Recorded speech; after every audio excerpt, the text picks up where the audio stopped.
Hello, this is Angela from Natural Living Alchemy. Welcome to my channel.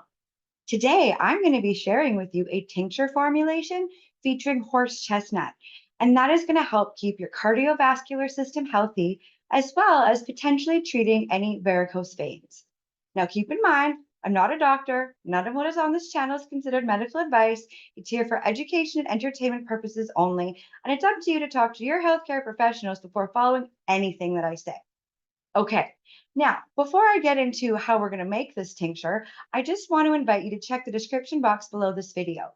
And in there, you're going to find the full written blog article that accompanies this video that goes into more detail, covering things like what are varicose veins, what causes them, and what are some things that we can do to help address them.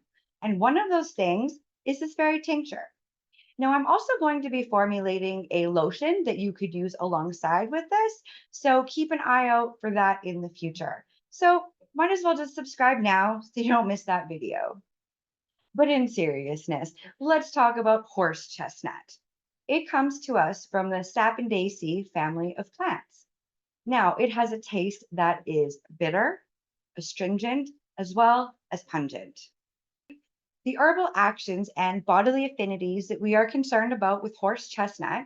So it has been used traditionally to treat venous insufficiencies. Now, this would include things like hemorrhoids, varicose veins, ankle swelling, and leg cramps.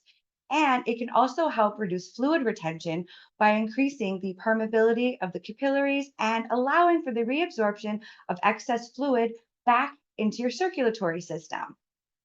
This means that it acts on the connective tissue barrier between blood vessel and tissue. Now, it contains antioxidants, which can help reduce any symptoms of poor circulation. And its astringent properties help to tighten and tone the veins so that the blood actually moves better. Horse chestnut contains a compound called acin that has inflammation modulating properties, and it can help the vein walls stay strong as well as stopping water from leaking into any nearby tissues. And it helps remove waste products from your connective tissue, which tells us that it also has an effect on your lymphatic system. It has some analgesic properties as well, just helping to address pain and inflammation. Now, in traditional Chinese medicine, horse chestnut has been used for their ability to help move and tonify the blood, essentially removing stasis and balancing the body's qi. The signature of horse chestnut, though, is the heavy drooping branches that curve back up at the tips illustrate the venous blood giving in to gravity. And another one that you could also take from horse chestnut is the nuts themselves resemble the liver.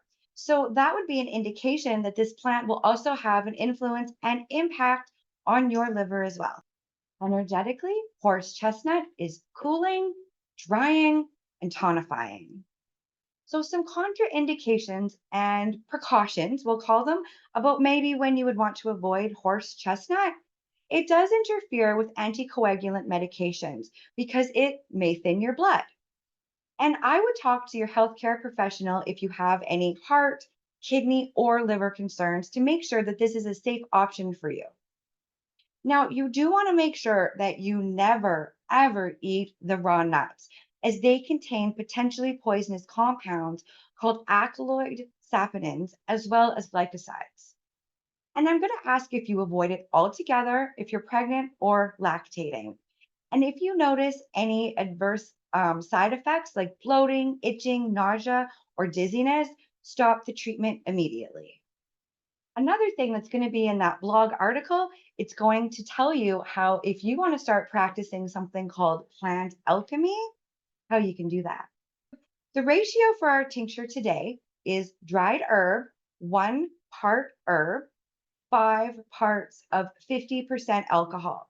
Now, you can use any alcohol as long as it fits within the 50% range.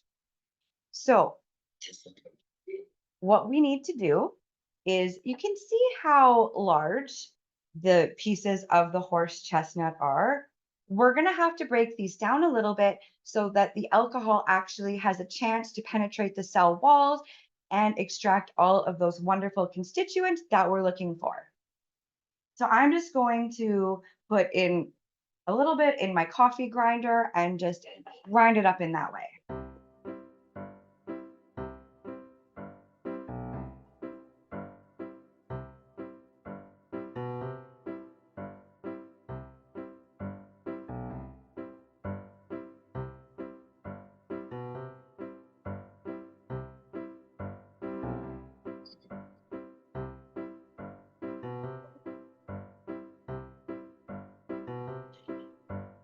And yeah, we are not looking to pulverize this completely.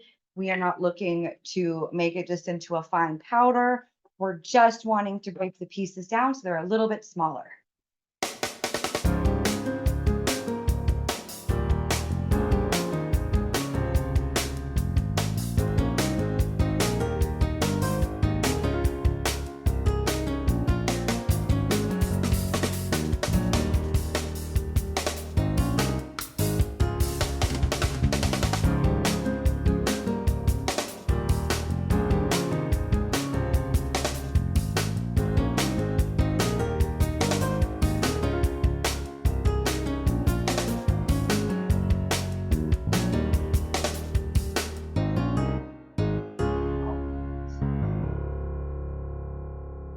So to this, we are going to just add vodka till it fills the jar, adding our 5 parts of alcohol.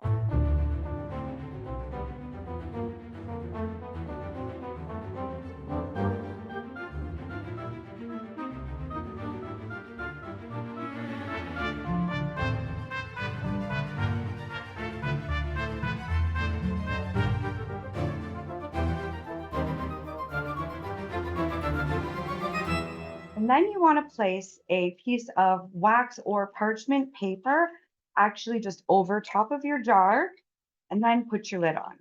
And the reason that you want to do this is because the alcohol can actually break down the rubber on the seal of these jar tops. You certainly don't want that falling into your tincture. So we are going to store this in a cool place for 4 to 6 weeks, and we are just going to shake it daily. Okay. And then once it's done, we are going to strain it, and then we're going to just pour it in dark glass amber bottles with droppers and label it. The dosage for this tincture is going to be 1 to 5 milliliters up to 3 times a day for 6 weeks. All right. I would start on the lower end, slow, and work up. Okay. So if you do not have the desired results after the 6 weeks, I'm going to ask that you take a break for 4, and then you can start it again and just follow that pattern. So this formulation will thin your blood, and we just don't want to make things too thin.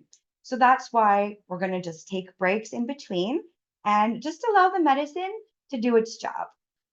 Just a couple notes before we tie things up for today. The alcohol, it could be vodka, brandy, rum, whatever it is, as long as it hits that 50% that you're looking for.